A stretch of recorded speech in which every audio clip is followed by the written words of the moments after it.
नमस्कार पशुपालक मित्रांनो, स्वागत आहे आपल्या फेट गुरु या यूट्यूब चॅनलवरती।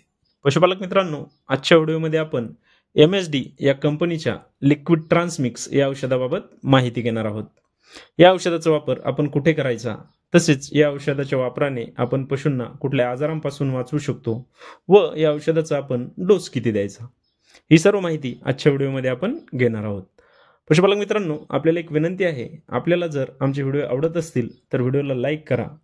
आपण जर चॅनलवरती नवीन असाल तर चॅनलला सबस्क्राईब करा आणि आपले जे पशुपालक मित्र आहेत त्यांच्यासोबत आपले व्हिडिओ शेअर करा, म्हणजे आपल्या सर्वांचा यामध्ये फायदा होईल। पशुपालक मित्रांनो, लिक्विड ट्रान्समिक्समध्ये एनॉयनिक साल्ट, ग्लुकोनियोजेनिक प्रिकॉसर्स आणि इसेन्शियल एलिमेंट्स दिलेले आहेत। पशुपालक मित्रांनो, एनॉयनिक साल्ट्स म्हणजे जे क्षार जे क्लोराईड आणि सल्फेट सारख्या नकारात्मक चार्ज केलेल्या आयनांनी समृद्ध असलेले खनिज क्षार असतात। यामुळे आपल्या जे दूध देणारे पशु आहेत यांच्या आहाराचे आम्लीकरण करून आणि कॅल्शियमचे होमिओस्टॅटिक सुधारून आपल्या पशूंना होणारा जो हायपोकॅल्शियमिया आजार आहे त्याचा धोका कमी करण्यासाठी यामुळे आपल्या पशूंना फायदा होतो।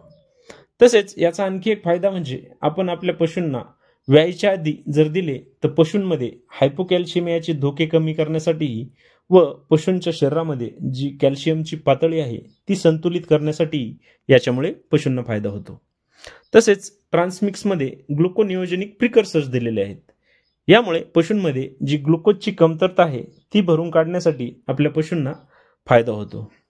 तसेच आपले जे जास्त दूध देणारे पशु आहेत त्यांच्यामध्ये जास्त दुधाच्या उत्पादनासाठी ग्लुकोजची मागणीही जास्त असते, विशेषतः सुरुवातीच्या काळामध्ये। यामुळे आपल्या पशूंना दूध वाढीसाठी याचा खूप चांगला फायदा होतो। तसेच आपले पशु व्यायल्यानंतर त्यांना आपण लिक्विड ट्रान्समिक्स या औषधाचा वापर केला तर आपल्या पशूंमध्ये दूध वाढीसोबतच पशूंच्या शरीरामध्ये एनर्जीही वाढलेली असते। तसेच यामुळे आपले पशूंना किटोसिस किंवा फॅटी लिव्हर या आजारांपासून वाचवण्याचे कामही लिक्विड ट्रान्समिक्स आपल्या पशूंमध्ये खूप चांगल्या पद्धतीने करताना आपल्याला पाहायला मिळते। तसेच यामुळे आपल्या पशूंमध्ये प्रजननाच्या ज्या समस्या असतील त्या देखील कमी होतात। तसेच लिक्विड ट्रान्समिक्समध्ये इसेन्शियल एलिमेंट्स दिलेले आहेत। याचा फायदा आपल्या पशूंना त्यांची जी पोषक तत्वांची कमतरता आहे ती भरून काढण्यासाठी होतो। तसेच पशूंच्या शरीरामध्ये ऊर्जेचा वाढ करण्यासाठी व ऊर्जेला टिकून ठेवण्यासाठीही आपल्या पशूंना यामुळे फायदा होतो। त्यासोबतच आपल्या वेलेल्या पशूंमध्ये दुधाच्या निर्मितीसाठी यामुळे फायदा होतो। तसेच दूध वाढण्यासाठी याचा आपल्याला चांगला फायदा होतो। तसेच आपल्या पशूंच्या हाडांच्या आरोग्यासाठी यामुळे फायदा होतो। त्यासोबतच आपल्या पशूंमध्ये रोगप्रतिकार शक्ती वाढवण्याचे कामही लिक्विड ट्रान्समिक्स आपल्या पशूंमध्ये करते। तसेच लिक्विड ट्रान्समिक्समध्ये highly bio available and anionic calcium दिलेले आहे। यामुळे पशूंच्या शरीरामध्ये व्यायल्यानंतर जी कॅल्शियमची गरज आहे ती भरून काढून आपल्या पशूंना स्तनपानाच्या ज्या काळातली जी मागणी आहे ती भरण्यासाठीही यामुळे फायदा होतो। तसेच यामुळे आपल्या पशूंमध्ये होणारे जे हायपोकॅल्शियमिया हा मेटाबॉलिक आजार आहे यापासून वाचवण्याचे कामही लिक्विड ट्रान्समिक्स आपल्या पशूंमध्ये करते। तसेच पशुपालक मित्रांनो, लिक्विड ट्रान्समिक्सचा वापर आपण आपल्या पशूंमध्ये होणारे जे मेटाबॉलिक आजार आहेत यामध्ये कॅल्शियमची कमतरता असेल किंवा पशूंमध्ये किटोसिस झाला असेल किंवा व्यायल्यानंतर पशूने बसून घेतले असेल, तसेच आपल्या पशूंच्या शरीरामध्ये एनर्जीची कमी झाली असेल किंवा आपले पशु दूध कमी देत असतील आणि आपल्या पशूंमध्ये जर जारवार अडकण्यासंबंधीच्या समस्या असतील किंवा आपल्या पशूंमध्ये इतर कुठलाही आजार असेल तो थांबवण्यासाठी म्हणजे त्या आजारांपासून संरक्षण करण्यासाठी आणि त्या आजारांमध्ये उपचार करण्यासाठीही आपण लिक्विड ट्रान्समिक्स या औषधाचा वापर करू शकतो।